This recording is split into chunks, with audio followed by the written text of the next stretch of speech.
Hello friends, in this presentation let's try to learn a few key terms used in instructional design by taking an example of a pizza. So what does learning of a pizza include?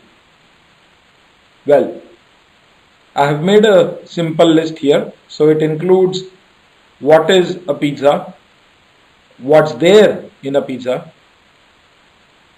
eating of pizza, making of pizza, and maybe different types of pizzas. Let's go ahead.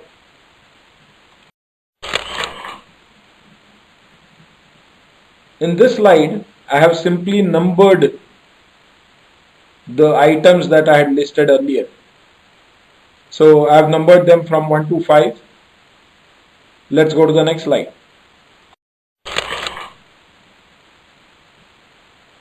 Now let's try to understand the dependencies of these topics on one another. To know types of pizzas, you need to know what is a pizza.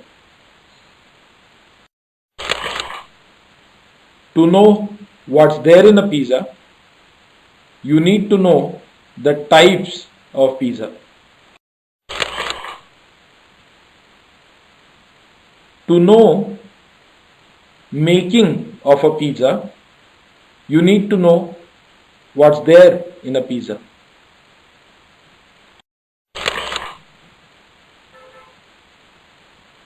To know eating pizza, you do not need to know the types of pizzas or what's there in a pizza or even making of a pizza.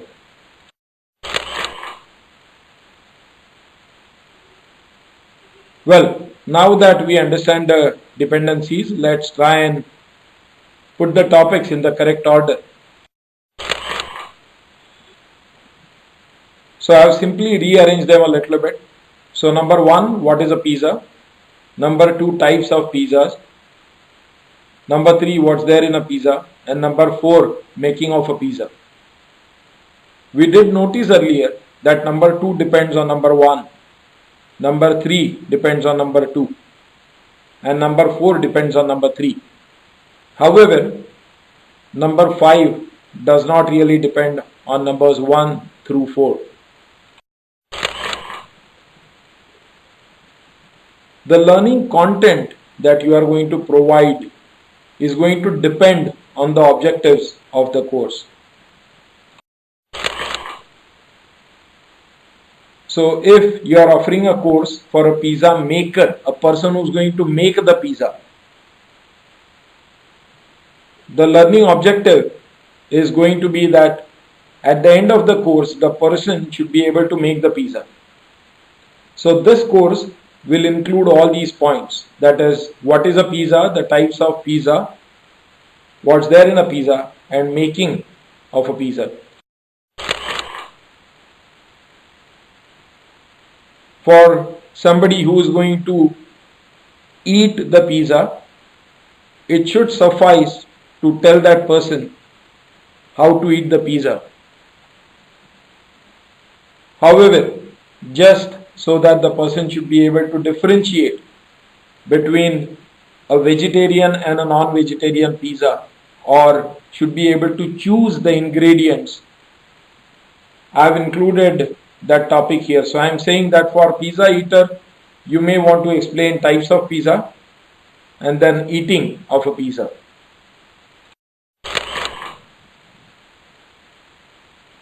It's obvious that if you want to eat the pizza, you need not study anything. Just go ahead and eat it. Now let's look at a sample lesson. So if we have created a course for the pizza maker, what would the course include? Let's look at that. For example, let's look at lesson 2, which is types of pizza. a lesson would start with the learning objective. So the objective of this particular lesson could be, at the end of this lesson, the trainee will be able to list the different types of pizza. The content of this lesson will include a detailed list of different types of pizzas. For example, vegetarian, non-vegetarian, stuffed crust, thin crust, a personal size and a family size, and so on.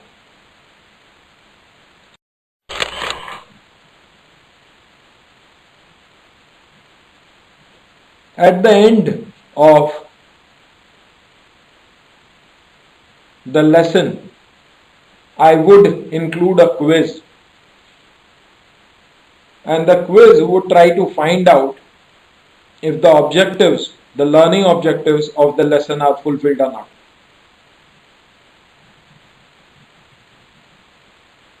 Since my learning objective was whether a user is able to list the different types of pizzas, the questions that I would include could be, which of the following are vegetarian pizzas, and offer multiple choices so that the user can choose the ones which are vegetarian. Another question could be, a stuffed crust pizza is a non-vegetarian pizza. Is it true or false? Something like that. Once again, the quiz would try to measure whether the learning objective of the lesson is fulfilled or not. The quiz should not be based on nice to know information.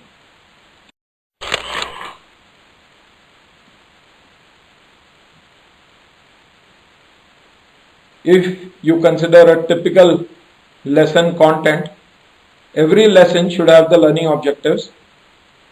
We call them as the enabling objectives. And the objectives of the entire course are called as the terminal objectives. Every lesson should have content. Every lesson should have summary. Every question in the quiz of a particular lesson should try to measure if the learning objective of that particular lesson is fulfilled or not. The questions should not be based on information that is not provided. As I mentioned earlier, every course has objectives, and they are termed as terminal objectives.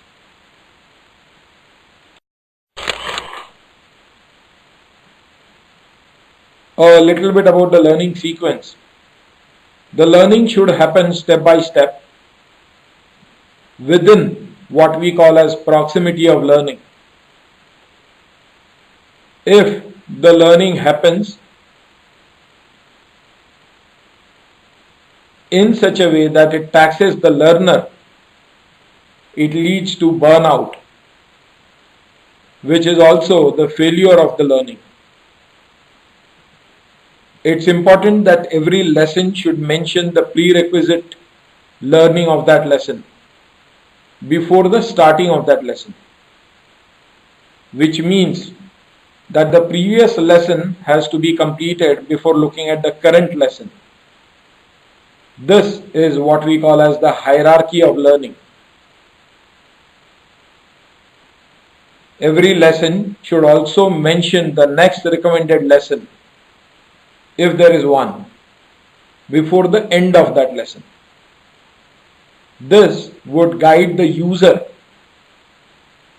or the trainee to look at the next lesson after this one is completed. This maintains the continuity of learning as per the learning hierarchy.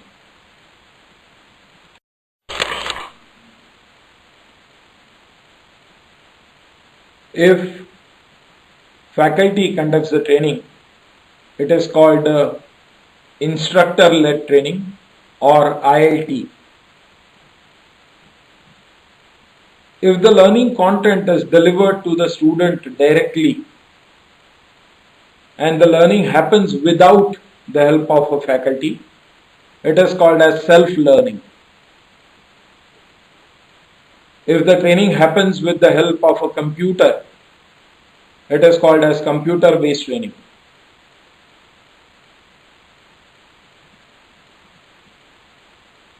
If the training happens through the World Wide Web as a medium, it is called as web-based training.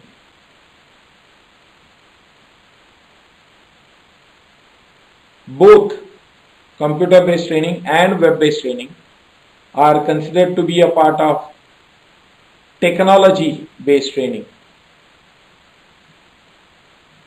When a combination of different learning approaches is used, for example, a combination of self-learning and instructor-led training is used, then such a combination approach is called as blended learning.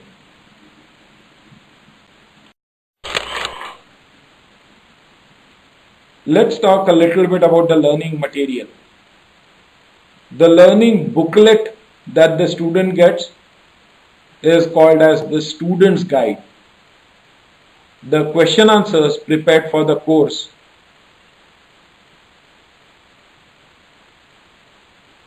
are put together in what is called as a question bank.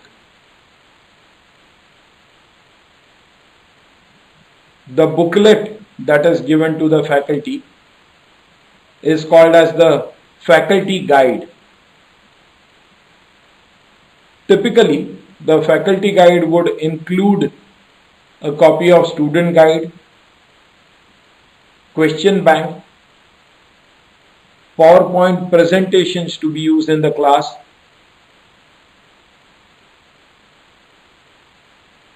set of examples, a lot of reference information, and so on. If we give material to the students that they can use in the lab, which in our case of PISA would be the kitchen. So this material can be used to carry out the work in the lab. Then we also call it as the lab guide.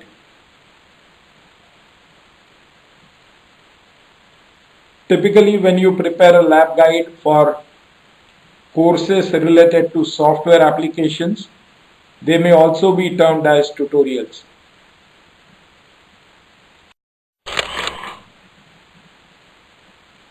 So in this presentation, we looked at a number of terms related to ID. These include learning objectives, enabling and terminal, learning hierarchy, the proximity of learning, failure of learning. We talked about ILT, that is instructor-led training, self-learning, computer-based training or CBT, web-based training or WBT, and blended learning.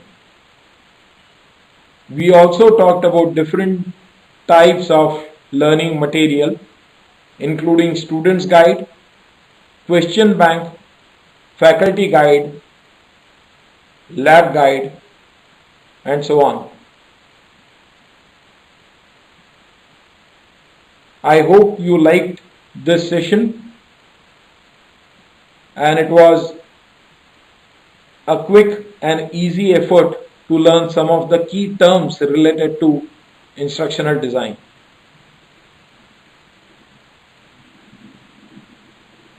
Good luck.